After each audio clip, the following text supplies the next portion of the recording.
There honestly hasn't been more of a divisive, dividing topic in the Libertarian Party than Donald Trump.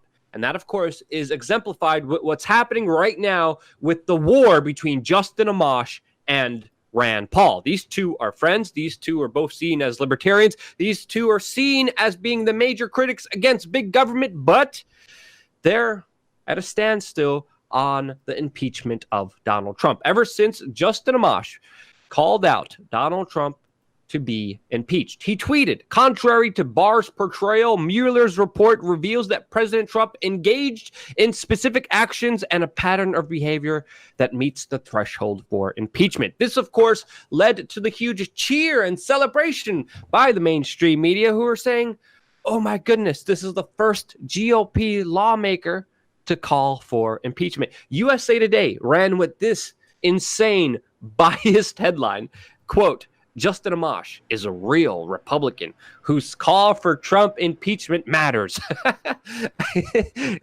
Conservative. And Rand Paul, his counterpart in the Senate, completely disagrees, saying that he is wrong.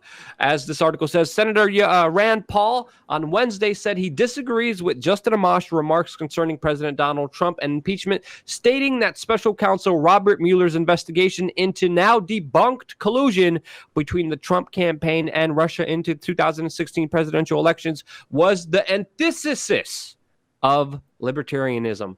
Wow, these are very strong words. This is an important division happening here. And as you mentioned before, Jason, as we were talking about this video, Amash kind of has a similar point of view that Judge Napolitano has. But in the long point of view here, I definitely think Rand Paul has more on this topic correct than Amash, in my opinion. What do you think, Jason? Well, again, I think that there has to be an underlying crime, and we'll play that clip where that's Rand Paul's position. That's also Barr's position. However, as I told you, since they couldn't find Russian collusion, since they could not get a perjury trap on Trump, and they couldn't get anybody else to roll on him for other crimes, they made it about obstruction of justice. And because of that, the interpretation is there, and Amash has laid it out in over a dozen tweets why he believes that he should be impeached through this obstruction of justice model. Jason, find some of those tweets to go over. But again, you made a really good point here. It's like the police officers arresting someone just for resisting arrest. What did you arrest them for in the beginning? Ooh, that's literally what police officers do all the time. Like, oh, we got him for resisting arrest. What was the initial reason that we had to get him in this situation in the first place? Oh, that doesn't matter. It does matter. And I think that's an important topic that Rand Paul brings up here. He also said, quote, I actually think the libertarian position on the investigation is, libertarianism. We've been very, very critical of the intelligence community having too much power, including Congressman Amash has said, really you should have to get a warrant before you get an American's record, Paul said in an interview with Huffington Post. So again, he's talking about libertarian values and principles. And again, a lot of those have been violated with pure corruption, with a lot of insane, bigger political power moves made by the Steele dossier and Hillary Clinton. But what are some of the comments by Amash that stick out to you, or do you want to play some of this Rand Paul, Jason? We'll play the Rand Paul in a moment. But again, if you look at this, he basically just says, hey, Attorney General Barr, remember they were saying that he acted as Trump's personal lawyer. And listen, he was an advisor to Trump.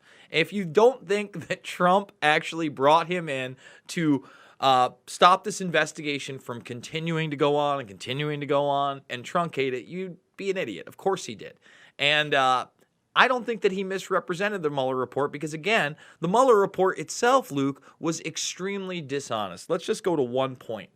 They bring up Assange and Seth Rich being alluded to as the leaker of these documents by Assange. This takes up less than a page of the report.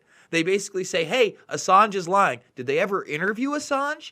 Did they ever interview Kim.com? Did they ever actually take a look into the servers to find out, as Ray McGovern says, who was a CIA analyst who literally brought the briefings into George H.W. Bush? Of course they didn't.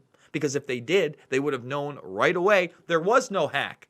It was an internal leaker. So the entire Mueller report is obfuscated anyway. And what they did, Luke, again, with Trump rightfully trying to defend himself, they found the points of obstruction of justice. And that's why I think it is important that we now play this Rand Paul clip where he says, hey, there's a big, big issue here, and it's not obstruction of justice.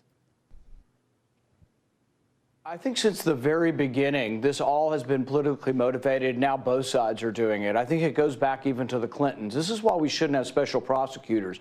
But one of the things that Adam Schiff and the other partisans don't understand is that if you're accused of a crime by a grand jury and they don't indict you, the prosecutor doesn't go all over town saying, we thought he did this, we thought he did this, this is all the evidence. That's why a grand jury is secret. See, the Mueller investigation said that the president did not commit any underlying crime. And so now they're all saying he obstructed justice about something that was not considered to be a crime. So this is really, I think, degenerated into partisan politics. And the best thing we could do at this point is say, let's get on with the country's business. Are there some underlying constitutional issues? Yes, the primary underlying constitutional issue here is whether or not the FISA court, which is supposed to spy on foreigners, which has a lower constitutional standard, can you use the FISA court to spy on a presidential campaign? Can you use the FISA court to seek information about Americans? That truly is a travesty and truly is unconstitutional, and that's the root of the problem we should be addressing.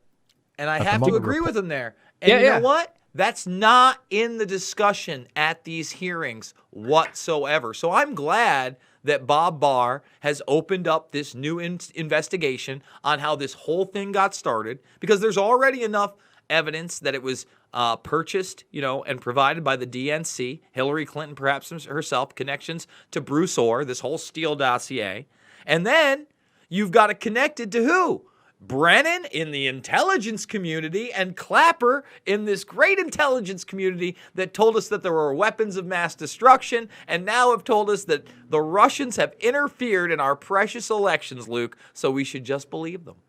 And that Iran somehow, somewhere, or Iranian forces or proxy forces or someone just connected to someone that knows some Iranians somewhere in the Middle East is going to do something. Again, the intelligence agencies overreached in this entire Russian probe, in this Russian investigation. That is an understatement. And that's something similar that Rand Paul is saying that I kind of want to add to, because people need to understand. It was the Steele dossier that allowed the intelligence communities to get wide-ranging, wide-sweeping warrants that allowed them to spy on Donald Trump in so many different ways. And it's the Steele dossier that was extremely biased. It was financed by the DNC, by Hillary Clinton. That does deserve to have a lot of scrutiny. Now, again, we should be critical of Donald Trump. Donald Trump, there's many travesties that he committed. He literally vetoed a law that will continue the U.S. involvement in the worst humanitarian crisis in the world right now in Yemen to help support Saudi Arabia. That's a travesty. That's something that we should look into, that we should investigate, that we should actually decry and detest. But what Amash is doing here, come on, man, dude, come on. Really? You're joining the sides of the intelligence communities on this that have been so egregious, that have been caught with the hooey bullcrap pushing forward. And of course, a lot of people here accuse Amash of doing this for popularity, doing this for power. And he himself, he has not ruled out that he might even challenge Donald Trump as the party nominee. He definitely has the mainstream media support, which is connected with the intelligence agencies that are celebrating him, that are loving him right now. I mean, just look at that USA Today title. I mean, holy cow. Like, how more biased could you get in this political landscape than saying, quote, Justin Amash is a real Republican whose calls for Trump impeachment matters. Come on. Could you be any more obvious to where you stand, Jason? What do you make of this article, and what do you make of Justin Amash? What do you think are the motives here? Or do you think it's genuine? Do you think he's coming from a genuine place? I don't think he's coming I think he's coming from a political place, and he's trying to get media attention. Absolutely. He knows damn well that the Russians didn't, interfere on the level they're saying in these elections. In fact, 95 to 99% of Congress and Senate know that it's all bullshiz. Let's be honest. They all know it. So anybody playing that political card is being dishonest with the public. Again, when we talk about spying, we're not just talking about wires. We're talking about actual spies sent in by the FBI like Stephen Halper. When we talk about the Cambridge Don of the FBI, we're talking about one person that got caught. You think that's the only person? Remember, Papadopoulos over there was approached by somebody completely different. Completely different. He thought it was CIA at the time. So we know that this administration was wiretapped. They had actual spies in their campaign, and there's more to come. We know that the FBI agents Strzok and Lisa Page, who were having an affair together, had text messages back and forth to stop him. It's time to stop pretending like we don't know what happened here, and it's time to point the finger at this deep state intelligence community as something so corrupt it really does need to be smashed into a million little pieces like JFK alluded to back in the 60s. Yeah, and even Trump is not doing that. Trump is not even wanting to release the information about JFK. It's like, come on, Trump, you promised, you son of a gun. That's another thing you'd be critical of Donald Trump of, and I do believe there does deserve to be some legitimate criticism. But when you're just literally puppeteering intelligence agencies, talking points and lines, it's like, come on, man. We have to be a lot more critical, a lot more smarter, a lot more engaged than just that. That's my point of view. Jason, do you have anything else to say, or should we close it off here? Let's close her off. We're doing 4 videos a day, 3 on the backup news for a change, 1 on WeAreChange. Please thumbs this video up, share it on social media, but most importantly, get out there and be the change you want to see in the world.